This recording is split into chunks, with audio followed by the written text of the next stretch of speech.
je suis rentré par hasard dans la troupe du Jamel Comedy Club. D'ailleurs, je l'ai jamais raconté. Qu'est-ce qui s'est passé? Je suis arrivé à Paris là au mois de juin dernier et je commençais à faire des plateaux et ça se passait hyper bien. Et au mois de décembre, je reçois un petit mail du Jamel Comedy Club. Ils me disent salut Ilyes, voici tes dates avec la troupe. Je suis là, ouais, je suis trop content. Et après, l'euphorie elle redescend. Je me dis mais c'est pas possible. Ils peuvent pas m'envoyer un contrat avec des dates alors qu'ils me l'ont pas proposé. À aucun moment ils m'ont dit tu vas rentrer dans la troupe. Je me dis c'est bizarre. Et j'avais entendu qu'il y avait un autre humoriste qui s'appelait Ilyes qui rentrait en même temps dans la troupe. Beurre FM. 6h, 9h, 6h, 9h. La matinale avec Kim et Mona. Et sur Beurre FM, il est 8h28. Bienvenue à toutes et à tous et merci d'être avec nous. On a un invité de marque ce matin, Mona. Je vais te laisser le soin de nous le présenter. Il s'appelle Ilyes. C'est le mec qui fout en l'air. Ok, tu me laisses présenter. Je te laisse présenter. Je sais que t'es en kiff. T'as eu la chance d'aller le voir. Oui, j'ai vu au Jamel Comedy Club samedi et c'est le futur de l'humour français. Voilà. Alors, tu sais, le problème, Ilyes, c'est qu'elle a tendance à dire ça un peu à tout le monde.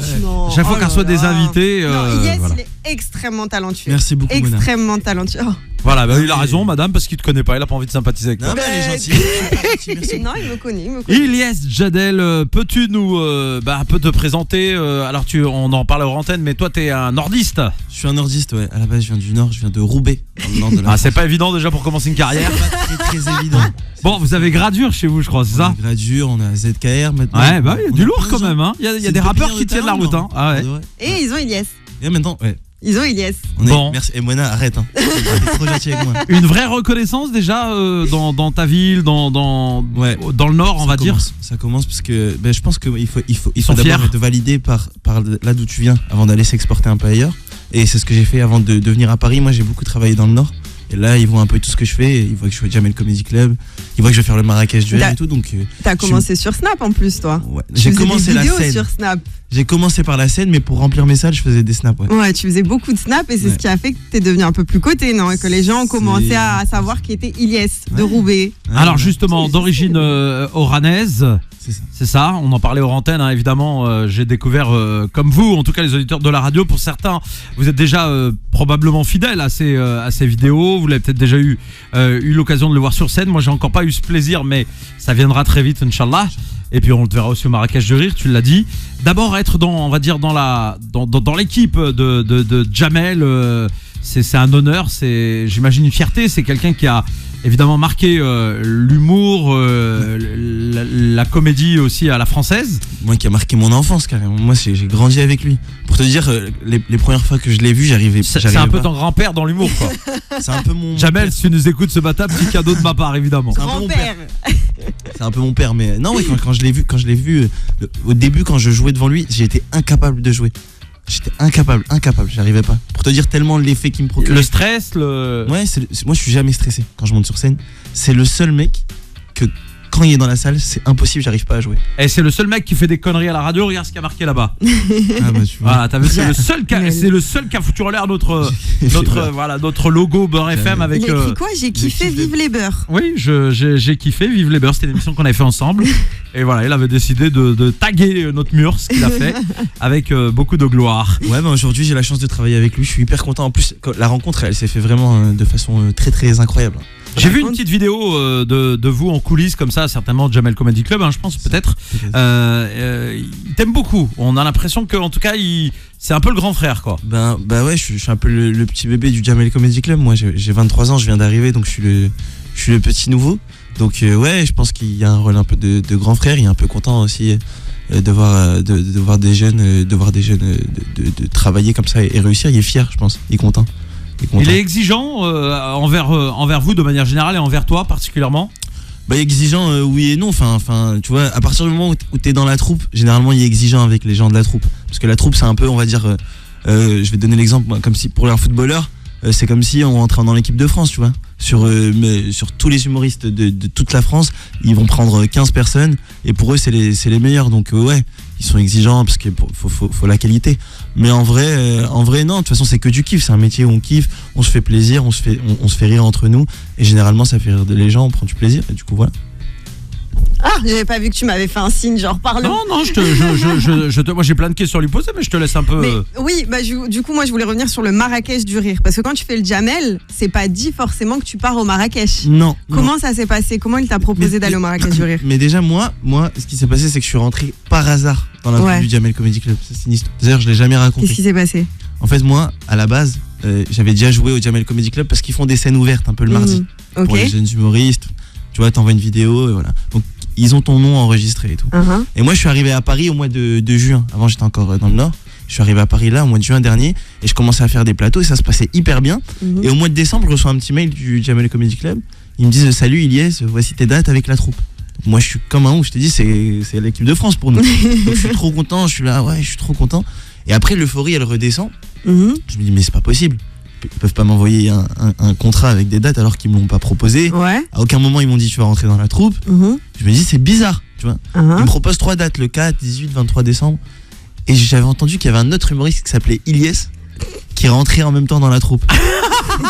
Je me suis dit à tous les coups c'est une erreur, ça doit être une erreur. Donc je me suis dit je vais appeler l'autre Ilyes. S'il a les mêmes dates que moi, c'est que c'est lui. Je l'appelle, je fais comme si de rien n'était. Je dis ouais Ilyes. Je dis ça va, il me dit ouais. Je dis dis-moi, t'as eu tes dates avec le Comedy Club? Il me dit ouais. Je lui dis c'est quoi? Il me dit 4, 18, 23. Même que moi. Aïe. Je fais comme si de rien n'était. Je dis ah bah bien, on est ensemble. Halal, bien. On va y aller tous les deux. J'ai raccroché, j'ai signé les contrats. Je les ai envoyés. Je te jure, je me suis dit je vais y aller.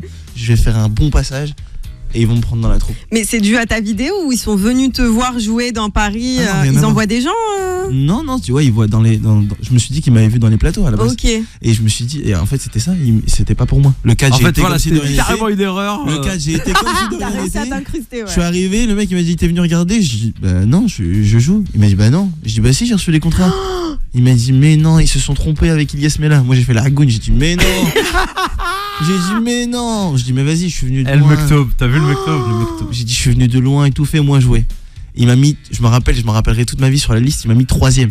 Ouais. Le premier il passe, le deuxième il passe, et à la fin du deuxième, juste avant mon passage, qui rentre dans la salle alors qu'il vient 2 fois par an. Il vient 2 fois par an, le Mektob encore plus. Jamel. Ah le truc de fou. Et t'as réussi à jouer à ce moment-là? J'ai tout tué. Ouais. Et Jamel il a dit c'est qui lui? Ils ont dit c'est une erreur. C'est une erreur. Ils ont dit c'est une erreur. Et Jamel il a dit mais non mais vous êtes fous, faut le faire rentrer dans la troupe. Et au final voilà. Ah mais t'étais vraiment une erreur pour le coup. Ah ouais. Et puis aujourd'hui ils m'ont ça marche, je travaille. Ouais. Qu'ils m'ont passé les clés, on va dire un peu de. Bah oui, puisque tu animes, parce que quand j'y suis allée samedi, c'est lui qui a présenté, ouais, c'est moi qui présente les troupes, j'y suis très très très souvent. Et là ils me font confiance, ils me font jouer le gala du 16, donc le Marrakech Comedy Club, le 16 juin au Palais Badi. Et ils me font faire la première partie des 2 galas du 17 et du 18, donc c'est. On t'a proposé comment le Marrakech? C'est incroyable, mais c'est. Ça se fait comme ça, ils t'ont dit viens au Marrakech. Ils m'ont appelé, ils m'ont dit est-ce que tu veux faire le gala du Marrakech Comedy Club? Je dis ouais, ils m'ont dit est-ce que tu veux faire la première partie des 2 galas du 17 et 18? Je dis ok. Et magnifique, voilà. Magnifique. Et tout part d'une erreur. Comme quoi, comme quoi ça l'était pas. Ça non l'était mais pas. comme quoi le culot c'est hyper important. Parce que je dis toujours, il y a des gens, il n'y a pas que le travail en vrai. Je pense qu'il faut le culot, il faut de la patience. Parce qu'il y a des gens qui n'auraient pas été. Et t'as signé tes contrats. T'as signé les contrats. Tu leur as pris cher, j'espère en tout cas au niveau Z. Non mais j'ai vous regarderez la caméra, il a quand même fait la petite esquive Jamel en PLS. On parle pas d'argent pendant qu'on parle du spectacle. Et sur Beurre FM, Ilyes Jadel est notre invité ce matin. Mona, on est dans l'humour. Alors justement Ilyes, il y a des dates qui arrivent. Quand est-ce qu'on aura l'occasion et le plaisir de te voir notamment à Paris? Eh ben pour les Parisiens c'est le 2 juillet. On fait une date le 2 juillet au Jamel Comedy Club. Je vous conseille de venir, vous allez vraiment rigoler. Bah faut demander à Mona. Mona, t'es venue? Ouais, franchement c'était extrêmement drôle. En plus c'est un bon, tu vois, c'est un showman en fait. Il prend les spectateurs. T'es hyper grave dans l'improvisation. En fait il arrive à les clasher, à les vanner, etc.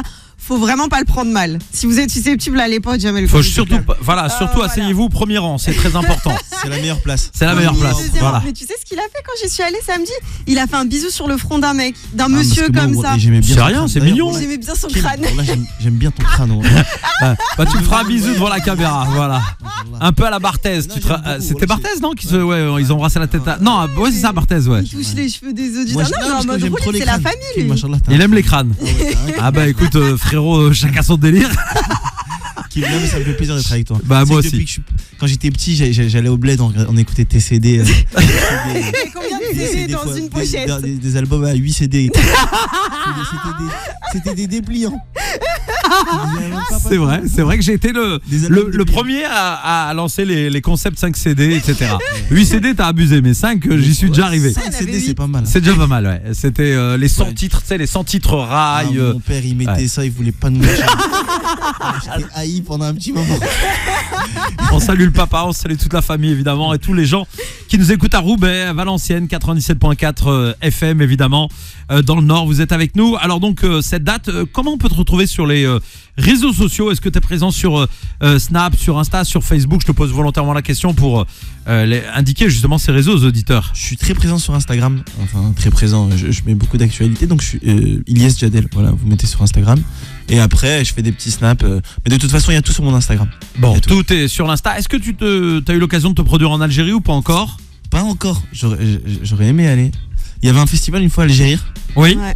En Algérie. D'ailleurs, dimanche dernier, il y avait une édition en France, à Paris. À l'époque, il avait avec Ramzi et tout, je pense, il me semble. Exactement. C'était la première édition, ouais. T'aimerais bien faire l'Algérie? Mais avec plaisir, j'aimerais trop le faire. Bah, demande à Hakim, il connaît des gens.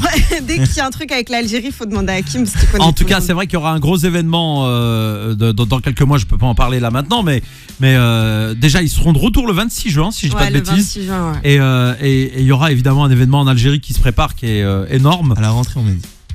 Je te dirai en antenne parce que j'ai pas le droit de le dire vu que voilà. On rappelle encore une fois que son spectacle, c'est ton premier spectacle, on est d'accord? C'est mon premier spectacle. C'est ton premier spectacle et ce sera le samedi 2 juillet prochain au Jamel Comedy Club. Prenez vos places et venez nombreux parce que je vous le promets, il est extrêmement drôle et en plus c'est familial. Vous pouvez venir avec vos enfants, il y aura pas de trucs hachma ou quoi, voilà. Jamais. Vraiment.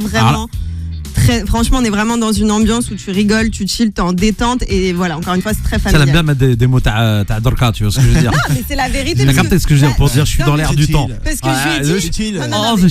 C'est chill. Elle a mélangé l'arabe et l'anglais, pas de c'est chill. C'est ça. Mais je suis une enfant du monde, moi, Ilyes, c'est Oui, normal. je parle dans plusieurs langues.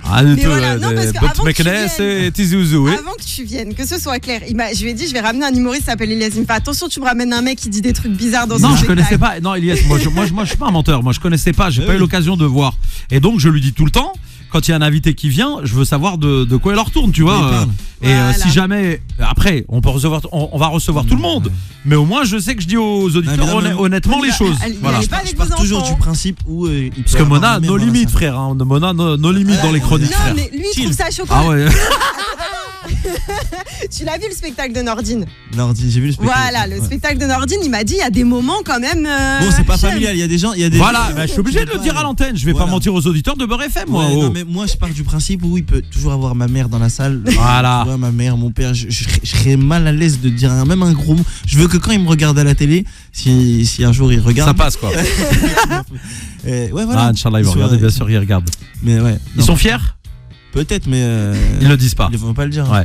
Dernière question, parce que le temps passe vite. Ta rencontre avec Kev Adams, qui est ton producteur, si je ne m'abuse. C'est ça, Kev Adams. Rencontre folle. Pareil que jamais. Non, en fait, Kev Adams, c'est tout aussi fou. J'arrêtais la scène. J'avais dit j'arrête la scène et tout il y a 3 ans. J'avais dit j'arrête et tout, parce que voilà, je voulais arrêter. Et il me restait 3 scènes à faire. Je me suis dit j'honore encore les 3 et après, ça y est, c'est l'aime. Je fais la première, je fais la deuxième, il m'en reste une. J'habitais encore à Lille à l'époque, j'avais pas d'appartement à Paris. Donc je viens avec tous mes potes à moi, on vient à Paris. Je fais la dernière scène. Et je sors de là, on est en retard. On doit rentrer à Lille, on allait rater notre train. Le train il était à 22h20, il était 22h05. Fallait qu'on court à la gare, J'étais plus humoriste, c'était terminé. Je cours à la gare, on est en retard. Et on passe par une petite rue. Et là, subhanallah, je vois Kev Adams dans une rue, au téléphone. Et moi, c'est un mec que je kiffais beaucoup parce que j'aimais beaucoup sa carrière. Il était jeune. Et il faisait des trucs de fou. Et moi, en 3 ans, dans l'époque, ça faisait 2 ans que je faisais de la scène. Je l'avais jamais rencontré. Et je me suis dit, subhanallah, j'arrête la scène. Ce soir, là, c'était terminé. Ouais. Et je le croise dans une rue. À ce moment-là, ouais. Et je dis à mes potes, faut que j'aille le voir. Mais il était au téléphone. Mon sahab, il me dit, si tu vas le voir, on rate le train. On dort dehors. Je dis, bah vous, allez-y, prenez le train. Moi, je dors dehors. Moi, je rate pas l'occasion. Je rate pas l'occasion. S'il est là, c'est qu'il est là, c'est qu'il y a une raison. C'est un signe. J'ai un pote à moi, il s'appelle Nassim. Il me dit, vas-y, moi, je reste avec toi. Les autres, ils rentrent. J'attends avec Nassim, on attend 5-10 minutes, il finit son coup de fil. Je parle avec lui, je lui dis écoute, je voulais te dire merci parce que je te regardais beaucoup quand j'étais plus jeune et grâce à toi aussi j'ai commencé la scène, donc voilà. Il m'a dit bah t'es d'où? Je lui dis de Lille et il m'a dit si un jour je viens tu feras une de mes premières parties. Je dis ok. Donc j'ai dormi dehors, après. Ouais. Et 3 mois après, il est venu à Lille. J'étais plus humoriste. C'est-à-dire que c'est cette rencontre qu'il a fait. Il m'a envoyé un message sur Instagram pour te dire qu'il y a une parole incroyable. Ah ouais, c'est un mec qui a une parole, ouais. Vraiment. Et il m'a dit, tu fais quoi demain? Viens faire ma première partie. Eh ben, machallah, très très belle histoire. Ouais. Magnifique T'as histoire. que des histoires de fou avec les humoristes. Et depuis, je l'ai plus. Et ben, c'est ça qui m'a remis dans la scène. Et en vrai, quand j'ai vu ça, je me suis dit, c'est le Mektoub. Et j'ai Ouais, jamais c'est le lâché. Mektoub. 40 secondes, on est obligé de terminer l'émission. Merci beaucoup à toi, Ilyes. Merci, à vous pour Ilyes. l'invitation. Et le 2 juillet, oubliez Voilà. pas. Jamel Juillet au Comedy Jamel Club. Comedy 2 Club. juillet. Je viendrai, Inch'Allah, avec grand plaisir. Merci, Mona. Merci à toi et puis à demain.